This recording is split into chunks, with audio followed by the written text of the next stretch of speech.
Defesa Civil interdita casas que tiveram a estrutura comprometida com o desabamento de uma outra casa. Apesar do atraso nas obras das UPAs no estado, a presidenta Dilma anuncia a construção de mais uma unidade em Coari. Greve no IML. Ministério Público do Trabalho promete investigar denúncias feitas pelos grevistas contra a direção do Instituto. E ainda, mototaxistas cobram a proposta de regulamentação da categoria que já deveria ter sido entregue pela Prefeitura. Hoje é segunda-feira, 15 de agosto. O Band Cidade começa agora.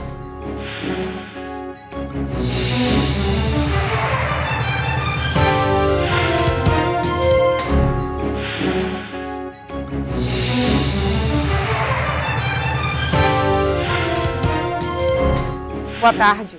Na madrugada deste domingo, os moradores de uma área alagada do beco São Vicente, no bairro da Glória, acordaram apavorados.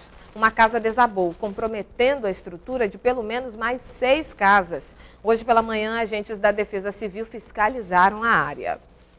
Nesta área, conhecida como Igapó da Glória, moram centenas de famílias que todos os anos enfrentam a cheia e a seca dos rios. 7 foram surpreendidas na madrugada deste domingo. De acordo com a Defesa Civil, com a seca dos rios, os esteios que sustentam as casas ficam mais vulneráveis. Por volta das 6 horas da manhã deste domingo, aquela casa desabou, derrubando mais 6 como um efeito dominó. O acidente deixou todo mundo aqui em alerta e em desespero. O medo dos moradores é que mais casas desabem. A gente está com medo, a gente queria que eles tomassem uma providência também sobre essas casas aí que já estão para cair.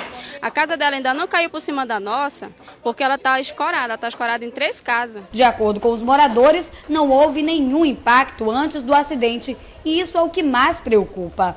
Gente, coisa tudo, dos meus filhos, gente, coloquei minhas coisas, tá tudo dentro de um barco. Islaudia Maria já sofreu um acidente parecido. Em 2001, a casa dela desabou e agora ela está assustada. Uma das casas que foi atingida está encostada na casa onde mora. Por que não resolve logo esse problema? Que a gente mora na área de risco aqui. De acordo com a Defesa Civil do município, será feito um levantamento para identificar as casas que estão em risco de desabar. Antes eles se preparavam com a enchente, já colocavam reforço nas suas casas, etc., com madeira. Hoje eles não fazem. Está aguardando justamente essa situação já do Prosamir. E com isso, a vulnerabilidade está aumentando. As 7 famílias devem receber apoio da Secretaria de Assistência Social. Essas famílias não tendo para onde ir, elas serão inseridas no aluguel social. Com a retirada das famílias, os agentes da Defesa Civil destruíram o que restou das residências para evitar que outras famílias se instalem no local. Nós queremos sair daqui, pelo amor de Deus. As 7 unidades de pronto atendimento que deveriam beneficiar os moradores de Manaus, Itacoatiara e Manacapuru tinham inauguração prevista para novembro do ano passado, mas a maioria nem saiu do papel. E apesar dos atrasos, a presidenta Dilma já anunciou a construção de mais uma UPA, desta vez em Coari.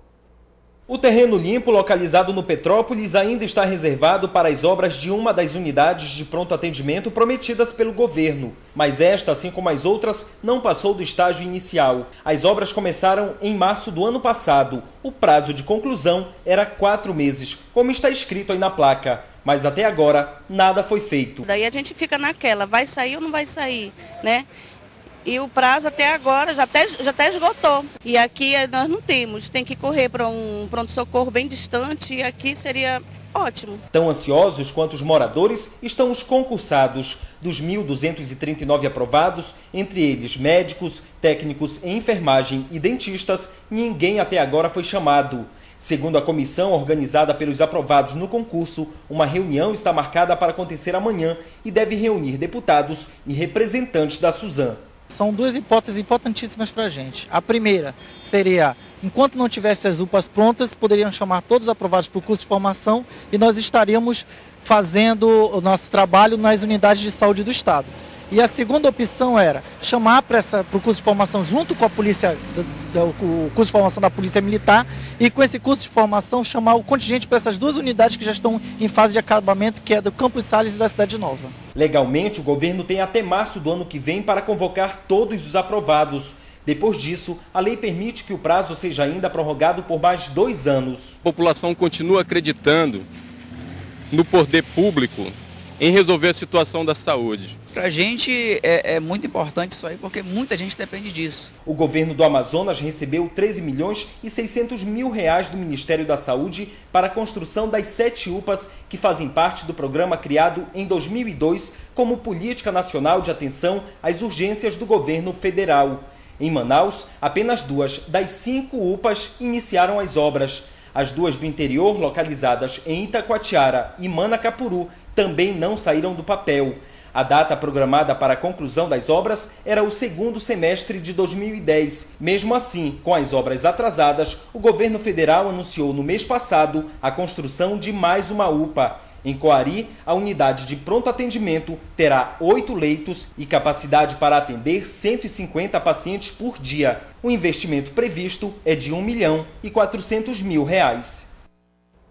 E a assessoria da Suzam informou que as obras de pelo menos 2 UPAs em Manaus devem ser concluídas até o início de 2012 e o restante no final do ano que vem. Quanto à UPA de Coari, a assessoria informou que a construção é de responsabilidade exclusiva da prefeitura daquele município. Hoje pela manhã, os técnicos de necrópsia do IML que estão em greve foram até a sede do Ministério Público do Trabalho para denunciar a direção do Instituto. Segundo a categoria, agentes funerários estariam realizando os trabalhos dos técnicos. A denúncia foi apresentada hoje pelos técnicos de necrópsia. Eles afirmam que viram os agentes no local. Nós colocamos por escrito sobre funcionários pessoas que não são funcionários, estão trabalhando no nosso lugar. No caso, agentes de funerária. De acordo com eles, por conta da paralisação, a direção do IML contratou quem não tem especialização. Já a direção do Instituto nega a acusação. O serviço está sendo realizado por outros funcionários. Aquilo que era dividido por 12 passa a ser dividido agora por 7. O que nós fizemos? Reconvocamos e redistribuímos aqueles funcionários internos que já trabalham no Instituto Médico Legal para desenvolver as atividades, para cumprir, inclusive, o buraco que foi deixado pelos outros. O Ministério Público do Trabalho disse que vai priorizar a investigação da denúncia. Os técnicos de necrópsia do IML entraram em greve na semana passada. Eles reivindicam revisão salarial e a renovação do contrato que vence em dezembro deste ano. E no próximo bloco, Polícia Ambiental apreende madeira ilegal em 2 portos da capital. E ainda, Campeonato Estadual de Hipismo revela novos talentos e grupo de mulheres paraquedistas vencem desafio inédito em Manaus. É a seguir no Band Cidade.